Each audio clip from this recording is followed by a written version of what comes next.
Hmm, konstitusi udah ada, hukum udah jelas. Tapi kok masih banyak aja ya terjadi pelanggaran-pelanggaran hukum di negara kita. Kira-kira itu kenapa ya? Halo mahasiswa sekalian, salam bela negara. Kembali lagi dalam Inspirasi Kampus, sebuah channel yang saya kembangkan sebagai sebuah digital community service yang di dalamnya saya ingin membagi begitu banyak pengetahuan yang mudah-mudahan dapat mengedukasi kalian sebagai generasi muda untuk lebih lagi mengenal negara kita, mengenal ketatanegaraan dalam negara kita, dan dengan harapan kalian dapat menjadi generasi-generasi yang berpartisipasi untuk kemajuan bangsa kita yang tercinta.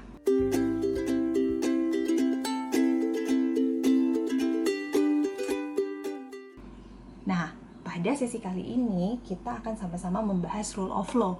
Apa itu rule of law? Ini merupakan padanan dari konstitusi.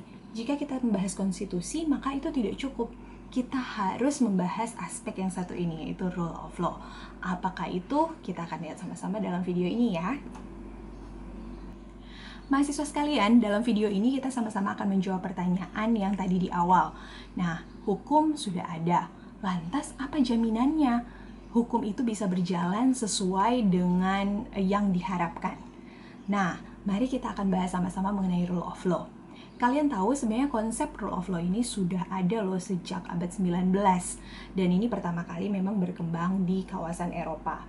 Dengan dia menggunakan istilah dalam bahasa Jerman, itu artinya Rechtsstaat.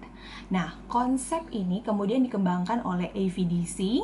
AVDC ini menyebutnya dengan istilah rule of law. Nah, apa yang melatar belakangi konsep rule of law ini hadir? Nah, ternyata di masa lalu konsep kediktatoran ini sebenarnya sudah ada.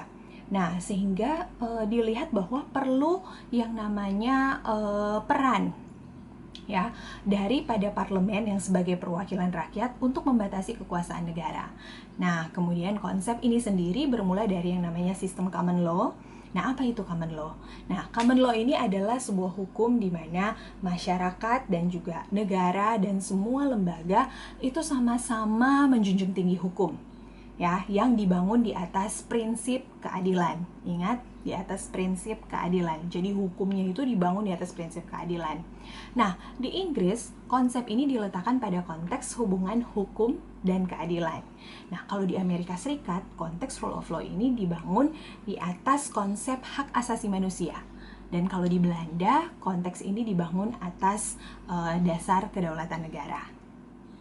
Nah, mungkin masih pada bingung nih, apa sih sebenarnya definisi yang jelas daripada rule of law ini? Nah, jadi sebenarnya simpelnya ya, rule of law ini kita bisa terjemahkan sebagai negara hukum. Ini simpelnya. Nah, ini familiar banget ya istilah negara hukum.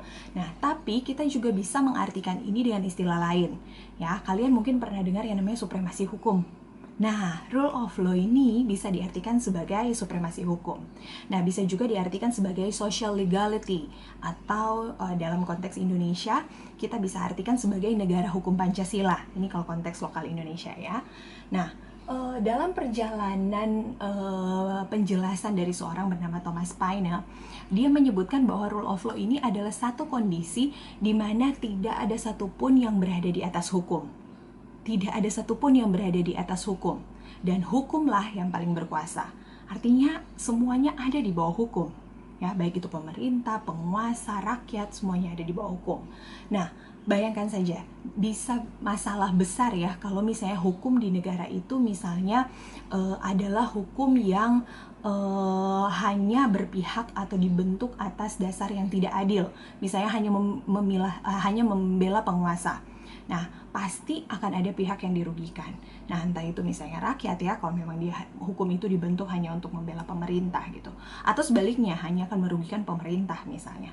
Nah, kalian mungkin pernah dengar isu yang namanya Omnibus Law yang ada di Indonesia kan? Nah, coba kalian analisis deh hukum tersebut. Nah, ingat, ketidakadilan yang terjadi di masyarakat itu hanya akan menyebabkan yang namanya luka di hati rakyat. Nah, jadi saat wakil rakyat kita ini membentuk undang-undang atau merancang undang-undang, nah perlu sangat berhati-hati agar produk hukum yang dihasilkan itu tidak semata-mata berpihak pada penguasa atau tidak semata-mata hanya berpihak kepada para pemimpin-pemimpin dan kemudian menjadi menindas rakyat. Nah, ketidakadilan implementasi rule of law ini hanya akan menjadikan hukum itu seperti fata morgana, ya, tidak ada supremasi hukum, sehingga kita merasa hukum itu antara ada dan tiada. Nah, untuk memperkaya wawasan kalian tentang rule of law, mari kita lihat sama-sama pandangan beberapa ahli hukum, seperti misalnya Friedman pada tahun 1959. Nah, Friedman ini membedakan rule of law itu atas dua kategori. Nah, kategorinya yang pertama kategori formal dan yang satunya lagi material. Jadi rule of law itu secara formal artinya yang terorganisir. Ya, maksudnya setiap negara misalnya punya yang namanya aparat, ya kan? Kemudian punya yang namanya penegak hukum. Nah, sebagai bagian dari organisasi negaranya. Nah, itulah yang dimaksud dengan formal. Nah, kalau material itu rule of law yang material artinya penegakan hukum itu dilakukan dengan cara menggunakan hukum tersebut sebagai ukuran untuk menilai baik atau buruk yang dilakukan di negara tersebut. Nah, seperti itu yang materialnya. Nah, kalau menurut Stahl, jadi menurut teori Julius Stahl ini rule of law atau Rechtsstaat yang tadi kita udah bilang dalam bahasa Jerman itu, nah harus mencakup elemen perlindungan hak asasi manusia. Jadi dia baru boleh disebut rule of law kalau mencakup elemen perlindungan hak asasi manusia. Mesti ada pembagian kekuasaan, ya, mesti ada pemerintahan yang berdasarkan atas undang-undang, dan terdapat peradilan tata usaha negara. Nah, sekarang mari kita periksa apakah negara kita ini memenuhi ciri-ciri negara hukum menurut yang tadi, AVDC, ya. Nah, menurut AVDC itu ada ciri-ciri negara hukum sebenarnya yang memegang yang namanya rule of law. Apa sajakah ciri-ciri itu? Mari kita lihat sama-sama. Lalu kita cross-check dengan kondisi Indonesia, ya. Nah, yang pertama, ciri negara hukum yang berpegang pada rule of law itu yang pertama, negara itu mengakui yang namanya supremasi hukum sebagai hukum tertinggi. Kemudian jelas ya, misalnya kalau kita lihat di dalam Undang-Undang Dasar 1945 kita bahkan memproklamirkan diri sebagai negara hukum, ya. Kemudian yang kedua, ciri yang kedua adalah diakuinya kesamaan di hadapan hukum. Nah, coba kita evaluasi lagi dalam perjalanan dalam negara kita. Sudahkah kita benar-benar punya kedudukan yang sama di depan hukum? Nah, kemudian yang ciri yang ketiga adanya perlindungan hak asasi manusia. Sudah cukup belum ya perlindungan hak asasi manusia di negara kita? Coba kalian telah lagi deh. Karena memang ini masih terus menjadi perbincangan sampai dengan sekarang, ya. Masih banyak orang-orang yang merasa hak asasi manusianya itu tidak terlindungi atau tidak terfasilitasi dengan baik. Oke, mahasiswa sekalian, saya mau ngajak kalian untuk mari kita spesifik melihat rule of law yang ada dalam konteks Indonesia. Nah, Indonesia sebagai bekas jajahan Belanda, maka yang namanya rule of law Indonesia ini kita bisa bilang agak mirip-mirip ya dengan yang dimiliki oleh Belanda, dan cenderung memang menitik beratkan perhatiannya bukan hanya tertuju pada supremasi atau keutamaan hukum. Ya, bukan hanya itu saja, tapi juga kesesuaian antara adanya rasa keadilan.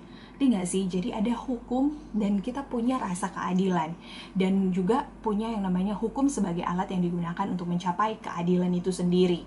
Ya, nah jadi hukum itu harus mengabdi pada keadilan. Kalau ada hukum di negara kita yang tidak menciptakan keadilan, nah maka itu menyalahi yang namanya rule of law.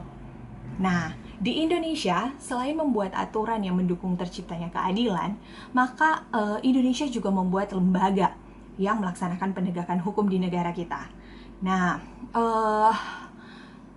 bentuk-bentuk lembaga itu atau lembaga-lembaga tersebut kita bisa lihat wujudnya dan dalam kehidupan kita sehari-hari berupa misalnya Kepolisian Republik Indonesia, ya, kemudian Kejaksaan. Kita juga punya yang namanya KPK, ya, Komisi Pemberantasan Korupsi, kemudian berbagai badan peradilan lainnya. Nah, itu merupakan wujud dari rule of law yang ada di negara kita untuk menegakkan hukum. Nah, coba kalian cek deh, kira-kira lembaga-lembaga ini sudah cukup menegakkan hukum di negara kita atau belum? Sudah cukup maksimalkah mereka melaksanakan tugas tanggung jawab mereka? Nah, lalu apa hubungan dari konstitusi yang sudah kemarin waktu itu kita bahas dengan rule of law ini? Kaitannya kira-kira di mana? Oke, sekarang saya mau coba bahas pertanyaan saya tadi ya. Jadi, ternyata memang konstitusi itu sebenarnya adalah konsekuensi logis dari konsep rule of law. Artinya, konsep rule of law itu secara formal dan ideologis ini muncul dalam bentuk konstitusi itu sendiri. Kalau dalam konteks Indonesia, yaitu Undang-Undang Dasar 1945. Nah, dalam pembukaan Undang-Undang Dasar 1945 terkandung filsafat negara, yaitu Pancasila kita. Nah, di dalamnya juga ada visi dan misi negara kita, ya, mencerdaskan kehidupan bangsa, ikut melaksanakan ketertiban dunia, gitu ya. Kita ingin mencapai terwujudnya masyarakat yang adil dan makmur, gitu. Nah, mungkin sudah banyak sekali ya informasi teoritis tentang rule of law. Tapi terus kira-kira penegakan rule of law ini di Indonesia atau implementasi rule of law ini di Indonesia itu sebenarnya seperti apa? Memang kita harus jujur ya di sini. Kita harus mengakui bahwa proses menuju penegakan hukum atau rule of law atau supremasi hukum memang adalah proses yang sangat rumit, ya. Tidak semudah membalikan telapak tangan, atau dibilang bahwa tidak semudah itu Ferguson, ya, karena memang sangat rumit. Nah, paling tidak kira-kira alasannya kenapa ya? Ada 5 faktor penentu sebenarnya.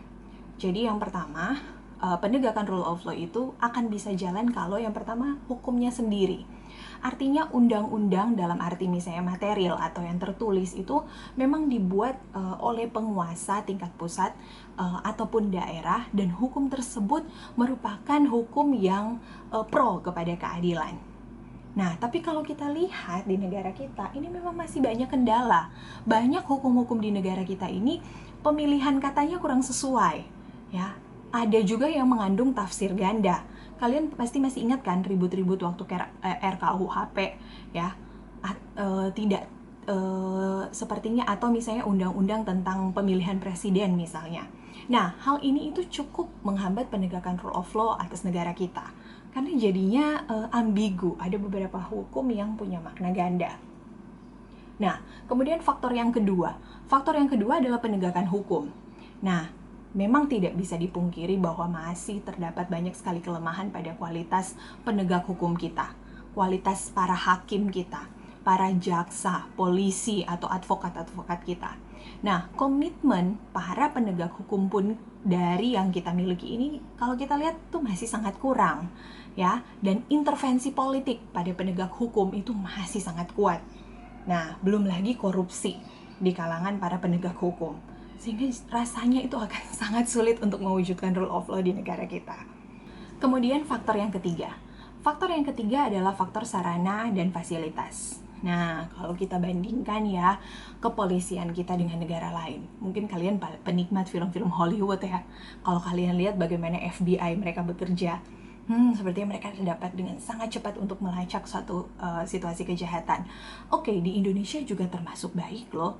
Nah, seperti misalnya Badan Intelijen Nasional kita, BIN kita ya, itu benar-benar diakui oleh internasional bagaimana mereka memecahkan kasus-kasus terorisme atau mereka memecahkan kasus-kasus kriminal lainnya. Nah, memang diakui, tetapi kalau kita bandingkan fasilitas yang digunakan memang masih cukup jauh dengan negara-negara lain. Nah, sehingga itu juga membawa pengaruh terhadap penegakan hukum di negara kita. Kemudian faktor yang keempat itu adalah faktor masyarakatnya. Jadi jangan dikira kamu dan saya tidak punya tanggung jawab ya dalam penegakan rule of law di negara kita. Ternyata saya harus mengatakan bahwa masyarakat berpengaruh. Kamu dan saya sangat berpengaruh. Nah, kita cukup ambil andil atas kelemahan penegakan rule of law di negara kita. Nah, kurangnya wawasan kita mengenai hukum. Ya, kita pikir, apa sih hukum? Saya mau kuliah anak pangan nih, saya mau jadi anak pangan, saya mau jadi anak kedokteran. Saya nggak peduli dengan hukum. Tetapi ternyata sikap acuh tak acuh kita terhadap hukum, tidak meleknya kita terhadap hukum yang berlaku di negara kita, justru jadi menjadi faktor penghalang untuk penegakan hukum di negara kita ini terjadi. Nah, contohnya saja, misalnya penegakan hukum soal misalnya Undang-Undang Ketenagakerjaan, ya. Kita tidak peka dengan hal itu, sehingga akhirnya pada saat setelah diimplementasikan, kita karena kita nggak peduli gitu ya, setelah diimplementasikan kita rasa ternyata itu tidak menyenangkan bagi kita, tidak menguntungkan bagi kita, baru kemudian kita protes. Padahal ketika itu masih digodok dalam level rencana, kita diam saja, ya, kita diam saja dan acuh tak acuh. Nah, ketika sudah diimplementasikan, kita merasa kita jadi pihak yang dirugikan. Nah, karena memang kita tidak punya wawasan yang cukup mengenai rancangan hukum sampai hukum itu menjadi hukum itu sendiri dan diimplementasikan di negara kita. Nah, faktor yang kelima itu kebudayaan. Nah, kalau kalian belajar sejarah ya, atau misalnya budaya Indonesia deh. Nah, ada budaya di Indonesia sebenarnya yang kurang baik, ya, dan itu sudah berlaku sebelum adanya NKRI. Nah, dulu kalian tahu kalau ada orang yang ingin ketemu dengan raja atau ingin punya posisi atau punya jabatan, maka orang itu akan datang kepada raja dan memberikan upeti. Nah, kalau sekarang kita kenal katanya bukan upeti lagi, kita kenal itu dengan istilah suap. Nah, tujuannya apa? Supaya keinginan dia tercapai. Entah bisa bertemu raja, entah bisa dapat posisi, entah bisa mendapat pengurangan hukuman, dan lain sebagainya. Nah, rupanya budaya-budaya yang seperti itu masih dipelihara sampai dengan sekarang, ya. Tapi namanya tadi yang saya bilang berganti, bukan lagi upeti, tapi jadi namanya suap. Nah, budaya ini kemudian dimanfaatkan dong oleh para penegak hukum untuk dapat yang namanya keuntungan pribadi. Nah, sehingga penegakan hukum di negara kita ini jadi makin sulit terwujud.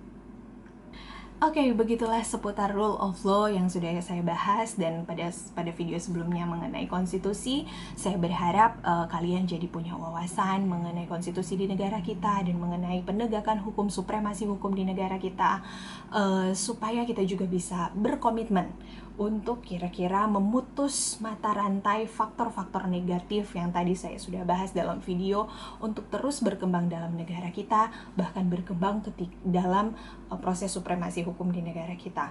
Kita harus segera melakukan perubahan dan generasi Indonesia ini harus menjadi generasi yang mengambil tindakan untuk menuju Indonesia yang lebih baik. Nah, tetap semangat, ingat, responsibility begins with you. Salam bela negara.